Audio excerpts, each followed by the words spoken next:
having that kind of belief that I can commit to a big, ambitious project, and actually having that like material support to work on something for a sustained amount of time, I think it's something I just wouldn't have even thought of doing without going through this process and meeting the other artists and realising that we have so much in common and feeling part of that kind of group. I work in print and I kind of have a background in printmaking, so I'm really interested in the forms of printing and how people working together can have an impact on how actually people politically organise. So actually being asked that question of what would you do if you were given financial support to work on anything was such a gift to even just be asked. And so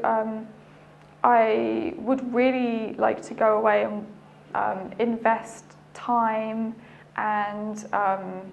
thought and care into continuing work that I started doing in a kind of smaller project on looking at histories of feminist publishing, and because I think that comics are just a really excellent way of communicating histories. There's something about the way that comics can communicate time and also complicated stories with lots of people's voices that can be contradictory, and it can do that all at once. So that's something I'd really like to do with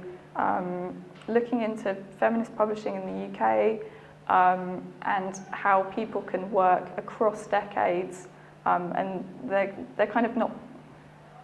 like, can't be pigeonholed in the simple ways that I think people generally tell history. So I'd love to spend some time in developing those relationships and talking to people about how that history could be told in a way which it really deserves some attention.